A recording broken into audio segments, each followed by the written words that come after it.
On Thursday, the 1st of July 2010, the blue doors of His Majesty's Prison Durham opened wide to reveal the outline of an imposing figure. At 6 feet 3 inches tall and weighing about 240 pounds, 37-year-old Raoul Moat was an intimidating figure who was prone to random aggressive outbursts. He had just finished serving half of an 18-week prison sentence for assaulting a 9-year-old relative. Moat may have served his time behind bars and therefore had to be released, but the prison authorities were less than convinced that it was safe to let him back into the community. On Friday, the 2nd of July, they emailed Northumbria police informing them that Moat was dangerous and may be intending to cause serious harm to his former partner, Samantha Stobbart. They were right.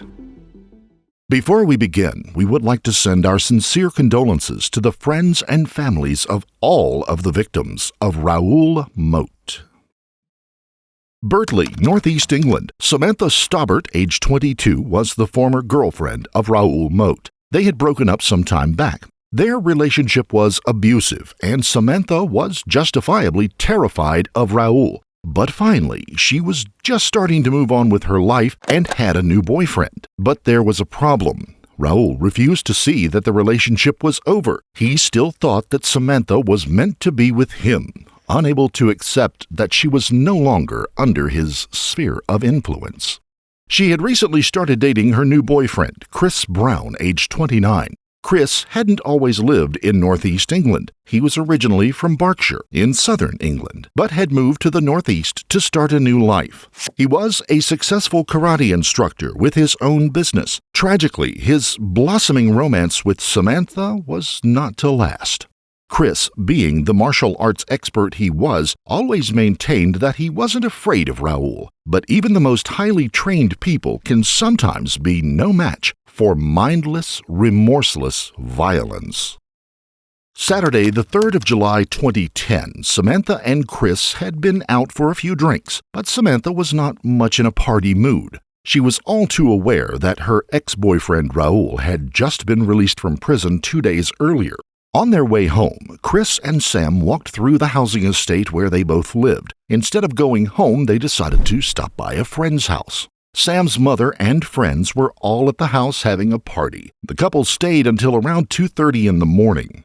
Had they known the dangers lurking outside the property, they would have certainly thought twice about leaving. The couple said their goodbyes and left the property. As soon as they got out into the street, they were confronted by an enraged man, large in size, brandishing a sawed-off shotgun. Moat wasn't there to intimidate or bluff anyone. He was serious. Even without engaging the couple, Moat opened fire and shot Chris in his upper body. The wounded Chris tried his best to make a run for it, but Moat mercilessly opened fire again. The details of what Moat did next is not for the faint-hearted. Defenseless, Chris was lying on the ground, bleeding uncontrollably. Raoul Moat walked over, stood over Chris, reloaded his shotgun. The helpless Chris could do nothing but watch as Moat pointed the shotgun at him for a third time and fired the fatal shot. Samantha, naturally shocked, upset, and terrified, ran back to the house. Moat used his next shotgun shell to fire through the front window of the property as Samantha ran inside. Samantha was critically injured by the shotgun pellets that flew through the window at about 400 meters per second. She was badly hit in the arm and abdomen. As an ambulance was being called, Moat calmly walked off and vanished into the pitch-black night. Samantha was rushed to the Queen Elizabeth Hospital, clinging onto life by a thread. The police attended the scene, doing their best to find any evidence amongst the devastation, but as far as suspects went, it wasn't difficult to discover who they were looking for. Detectives asked those inside the property and in the local community what had happened. Samantha herself was in no condition to talk to the police just yet, but people had seen Moat through the window of the property. Almost all the witnesses gave the same name, Raoul Moat. The police were now convinced who they were looking for, but where was he? Moat simply disappeared into the night, leaving no trace of where he might have gone. Was he planning more violence, or was this simply a revenge attack for what he saw as a betrayal by his ex-girlfriend? Raoul Moat was born on the 17th of June, 1973. His childhood was far from perfect. His mother suffered with constant mental health issues and was really unable to look after him, meaning Moat spent most of his time living at his grandmother's. He always wanted to find his father, but no one would tell him who it was. Despite asking his mother on numerous occasions, for whatever reason, she refused to tell him. He did find happiness with his grandmother and came to worship the ground she walked on. She provided love, care, and stability, everything that his life lacked while in the care of his mother. But in 1986, Moat's mother remarried. In his teens by now, the relationship between Raoul and his new stepfather was fractious, to say the least. His new stepfather made his feelings plain. There was no room for Raoul in their lives. He had no time for him at all. This led Raoul to become increasingly withdrawn from family life. At 24 years old, feeling unwanted, Moat severed all contact with his family and decided to strike out on his own. He did attempt to have a normal relationship with several women, but all of these came to nothing. That is, until 2004, when he met Samantha Stobbart. It is very common for people who have suffered neglect or who had been missing something in their childhoods to try to fill that void in their adult life. Moat was no different. He had never had a settled family life apart from the times he spent with his grandmother. As a result, what he desperately craved the most was a stable family life of his own. And he believed he could achieve that with Samantha. Their relationship did last for quite some period of time, about 6 years to be precise. But in 2010, the relationship came to an end after Moat was sent to prison for assaulting his 9-year-old relative. Prison was possibly the worst thing that could have happened to him. He was a paranoid man to begin with, always wanting to know what Samantha was doing or who she was with. Samantha had given birth to Moat's daughter not too long before he went to prison. He also had custody of 2 other children from a previous relationship. After Samantha gave birth, he believed that despite the domestic violence and the bullying and intimidation, they could live the perfect family life together. But now they had broken up, and he was locked in a prison cell 23 hours a day with nothing to do but brood and think about what she might have been up to. He worked himself into such a paranoid-driven state of anger, he knew exactly what he was going to do when he got out of prison. On July the 1st, as soon as he was released, he began gathering what he would need to carry out his attack on Samantha and her new boyfriend, immediately acquiring a sawn-off shotgun and plenty of ammunition. Opening up the shells, as well as the pellets that were already in them, he added even more, smaller ball bearings and small pieces of metal, all designed to inflict maximum damage with devastating results.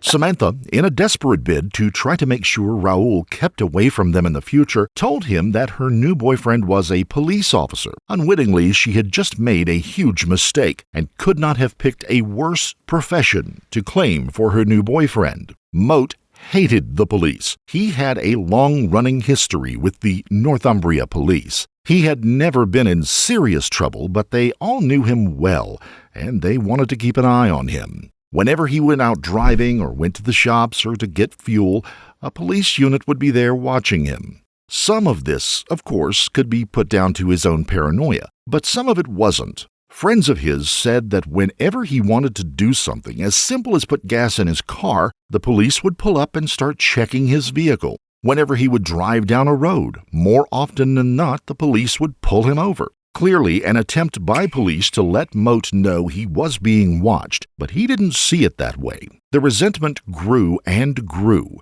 only fueling his paranoid state. And now that Samantha said that her new boyfriend was a police officer, Moat saw it as yet another way the police were trying to ruin his life, and he was not going to take it laying down.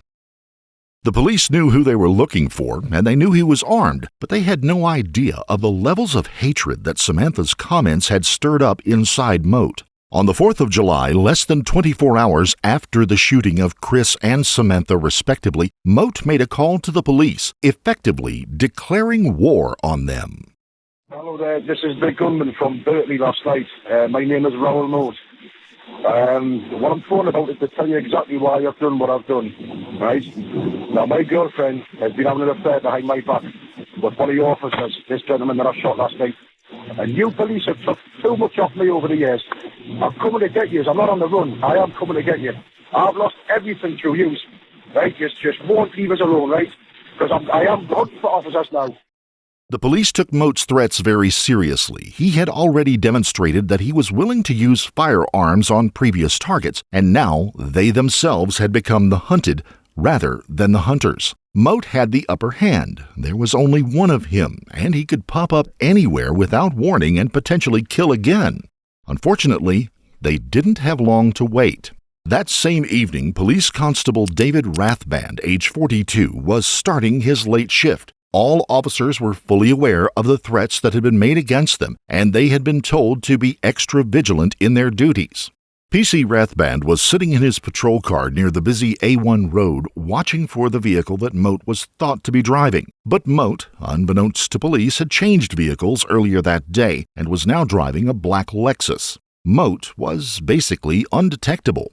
PC Rathband was looking for a vehicle that was never going to turn up. At 12:45 at night, Moat's Lexus went around the roundabout a couple of times before pulling up a little distance from the oblivious PC Rathband, who was alone in his car.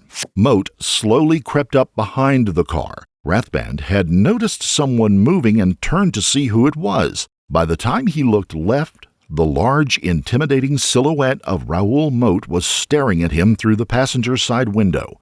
Moat blasted the helpless police officer twice in the face with a shotgun. Moat ran off into the night, leaving PC Rathband to fight for his life.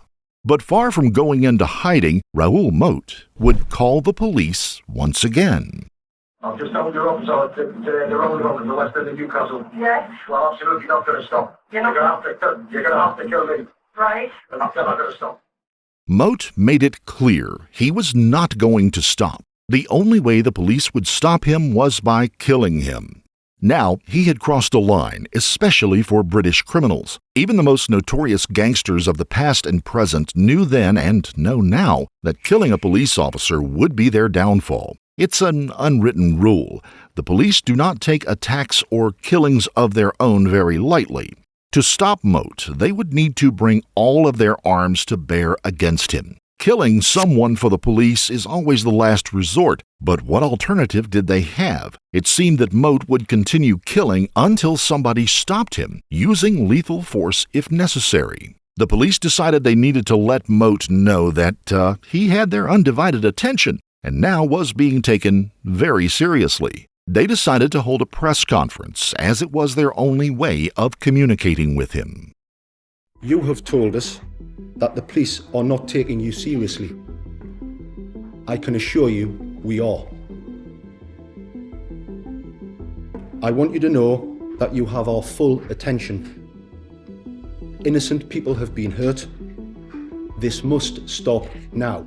All the police could do was hope that Moat was either listening to the radio or watching the news and that he would see their press conference. He had, once again, vanished into the night, leaving another innocent victim fighting for his life. He was a needle in a haystack in Newcastle, a city with a population of over 800,000 people.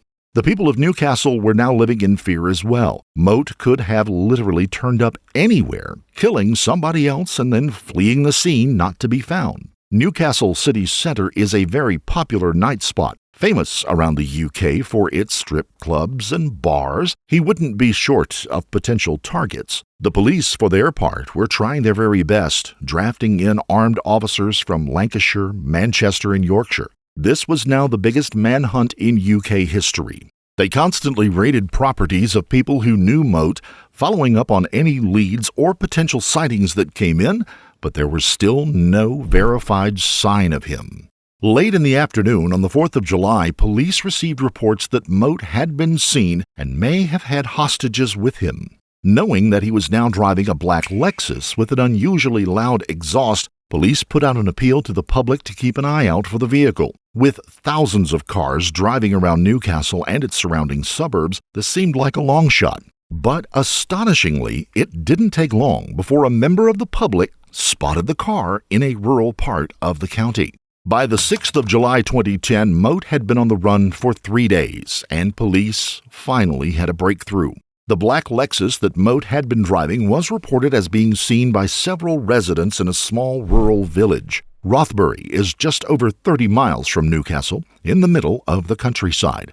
It may have come as slight relief to the police that Moat was now lost in a maze of sparsely populated fields and woodlands, but he also potentially had 2 hostages with him. And given his track record, he wasn't exactly big on the concept of the preservation of life. Rothbury is a sleepy little village in the heart of the countryside, a tight community. Everybody knows everybody else. To put it bluntly, nothing exciting ever happens there. But that was about to change. On the morning of the 6th of July, police vehicles were seen speeding through the center of the village. Armed police were seen patrolling the streets, fields, and nearby wooded areas. Over 500 armed officers in total were now looking for Raoul Moat, and the 2-mile exclusion zone was set up around the perimeter of the village. This was because police were certain that when they found him, he would certainly try to shoot his way out. Assuming he did not have a new vehicle, he wouldn't have gotten very far. But this case was about to take a very strange twist. Police had been suspicious about the alleged hostages. They hadn't decided whether they were actually hostages or accomplices complicit in Moat's killing spree. The police were right to be suspicious. 2 men had delivered notes to their families. These men were Carl Ness and Quorum Awan. The letters stated that they were both okay and they were in the care of their friend, Raoul Moat, but not to pass the messages on to the police for fear that they would be shot. These 2 men, though, didn't have the common sense to disappear into the countryside like Moat. Instead, they made their way along a country road wearing bright clothing. A police helicopter hovering over the area detected the 2 men walking down the road. An undercover police car drove past to identify them. Once they knew it was them, the armed police swarmed the men, threw flashbang grenades to stun them, and apprehended both without injury. Ness and Awan weren't the sharpest tools in the box, but they knew when they were beaten, and the full extent of their involvement in Moat's activities became clear. Ness had met Moat from working as a doorman in Newcastle alongside him. During his time in prison, Ness would visit Moat regularly, something that seemed to have slipped under the radar of the authorities in their hunt for Moat. Ness and Moat were longtime friends. Awan was more of a newcomer, but both men had helped Moat in one way or another, including driving him to Samantha Staubert's home the night he killed Chris and shot her. Ness had also been driving the night that Moat had shot PC Rathband in his patrol car. Both men were also captured on CCTV together buying groceries and taking it back to Moat at different properties. On Wednesday, the 7th of July 2010, Moat was still on the run, managing to evade police detection in the dense Northumbrian countryside. Slowly but surely, though, the net was tightening and Moat was running out of places to hide. The police discovered a makeshift campsite that had been recently used, but Moat, for the moment at least, was still managing to stay one step ahead of the pursuing officers. Before fleeing the campsite, he had left a dictaphone behind and recorded a message for them. The message said that he was very unhappy about his portrayal in the media, and for every lie told by the press, he would kill an innocent member of the public in revenge. I would ask people to keep contacting either Northumbria Police or Crime Stoppers with any information they believe may be relevant. There is a £10,000 reward for information which leads to the detention of Mr. Moat.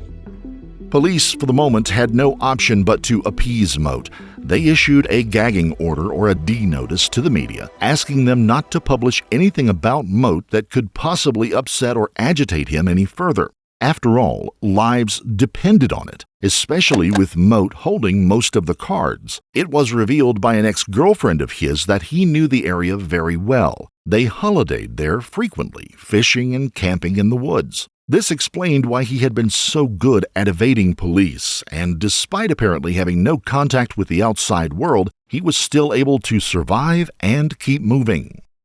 The 8th of July 2010, Moat was still on the run. The people of Rothbury, despite the 2-mile exclusion zone and hundreds of armed officers, did not feel safe. Moat had evaded everyone so far.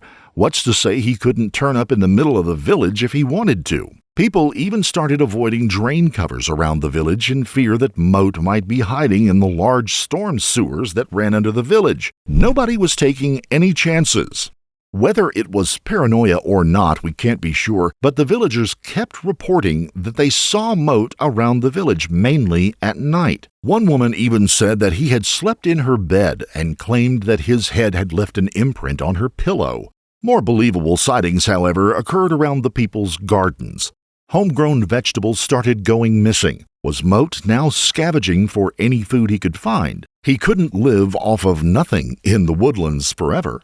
July the 9th, 2010, at 7:25 in the evening, a member of the public called the police to say a man answering the description of Moat had been seen on the riverbank next to the center of the village. This time the sighting was genuine. Armed police rushed to the scene, and there was Moat standing near the riverbank on a patch of grass. Police shouted at him to drop his weapon, but Moat did not comply. Instead, he raised his weapon and pointed it at not the police, but his own head. Now it was a standoff. If at all possible, police wanted Moat to surrender, but if necessary, they were more than willing to shoot him to prevent further loss of life. The public and the press were all shepherded away from the area while the police tried to negotiate his surrender. Every news channel in the UK and many from all over the world now had 24-hour rolling coverage of the scene and the standoff. It was now the biggest story in the world. The police had anticipated this sort of scenario might develop. As a result, negotiators had been working on ways to try and open a dialogue with him for a while. Body language experts tried desperately to predict what he was thinking and how he might act. Meanwhile, armed police laid in wait for any false move, with their rifles trained on Moat. The negotiators began to make some progress. Moat opened up to them about his previous relationships that had all gone wrong. But at the same time, every suggestion that killing himself wasn't the only way out of the whole situation, they tried for 6 hours to get Moat to come quietly. But as the conversations continued, Moat's state of mind was only getting worse. From a distance, loud voices were heard. The conversations now became more like an argument. The police negotiators were quickly losing control of the situation. Senior officers on site now came to the conclusion that it was clear Moat did not want to be taken alive. He was determined to die on that riverbank. In a last-ditch attempt to take him alive, they fired 2 long-range tasers at Moat in a bid to incapacitate him.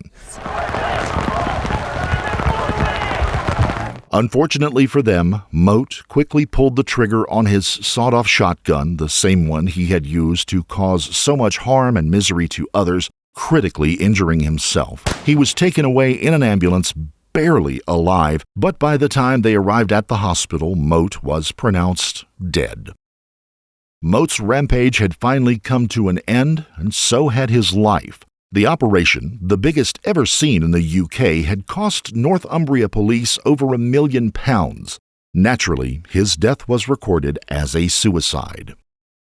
Raoul Moat's troubled childhood is not an excuse for the crimes he committed, or the way he bullied and manipulated other people throughout his life. Many people have troubled starts in their life, but they overcome that adversity and grow from it. Raoul Moat was too weak to grow up and stop blaming everyone else for his failures. There can be little doubt, though, that his past did play a part in his behavior as he reached adulthood. A combination of personality traits including paranoia, jealousy, and aggression were always going to send him down a bad road without help. For their part in these heinous crimes, Ness and Awan both received lengthy prison terms. Awan was ordered to serve a minimum of 20 years behind bars. Ness was sentenced to a minimum of 40 years. Ness later appealed, arguing that his sentence was excessive, but it was later rejected by the Court of Appeals judges. Without the assistance of Ness and Awan, it is unlikely that Moat would have been able to stay on the run as long as he did. This explains the long prison sentences they both received. It could be argued that they played as big a part in Moat's crimes as Moat himself, and as such were equally as responsible. We must not overlook the failings of the authorities in this case either. The prison service warned the police that Moat was dangerous and intended to cause harm to his ex-girlfriend. The message was sent on Friday, but was not picked up until Monday, when it was already too late. The police also failed PC David Rathband. He was out on patrol as usual, but due to intelligence about Moat driving different vehicles not being passed on, Rathband was left vulnerable, working off of incorrect information, a sitting duck in his vehicle, and easy prey for Moat to target. Thankfully, Samantha Stobbart managed to make a full recovery from her injuries, though surely still scarred by her ordeal and losing her soulmate Chris Brown. She has rebuilt her life and works as a caregiver. She is now 34 years old and has 2 daughters. Samantha will not talk to the media, but a neighbor said she works long hours. When she isn't working, she's out with her daughters. She's a lovely woman. PC David Rathband had just started a shift doing the job he loved. After being shot in the face twice by Moat, he was left permanently blind but did survive his horrific injuries. After Moat fled the scene, despite being severely wounded, he managed to radio the sighting of Moat and request backup, managing to give his colleagues details about Moat's appearance and the vehicle he was using. It took months of treatment and therapy, but PC Rathband battled on to overcome his injuries, even setting up his own charity to help out other emergency service personnel who had been injured in the line of duty. In June of 2011, he released his autobiography, titled Tango 190, his call sign. But David's life began to spiral out of control when Moat's accomplices were jailed in 2011, bringing everything back to him. David and his wife of 20 years, Kath, separated after she discovered that he had been having an affair. Tragically, although he made a good physical recovery, apart from the loss of his sight, mentally, David couldn't cope. PC David Rathband committed suicide on the 19th of February 2012 in his home in Blythe. Chris Brown was just 29 years old. His crimes? Finding the love of his life and giving her everything she wanted from a boyfriend. Despite maintaining that he was not fearful of Raoul Moat, he could not have predicted the lengths that his assailant would go to in his quest for revenge. Everyone spoke highly of him, well-liked, polite, and all around a good person to be with. But tragically, his life was cut short by the actions of Raoul Moat. As always, here at Beyond Evil, our first thoughts are for the victims of the crimes we cover. Chris Brown and David Rathband both lost their lives due to the actions of Raoul Moat, 2 good men who did nothing to hurt anyone else. One of them paid the ultimate price for having a girlfriend, and the other was just doing his job as he always had. Samantha Stobbart, although still alive, is now living a normal life free from Moat, but the hole left in her heart by the loss of Chris Brown, her love, must be rather large. We hope that Samantha will continue to be happy with her children and live a long life. But we also hope that Chris Brown and David Rathband are now at peace. If you found this story compelling, don't forget to like the video, comment down below your take on it, and please subscribe to the channel. Less than half the folks who watch our videos are subscribers. It's free and easy, and it makes it possible for us to continue to bring you great true crime content. Also, be sure to hit the notification bell in order to stay up to date each time we reveal a new shocking case. Until next time, stay safe and keep your eyes peeled. You never know what's lurking in the shadows.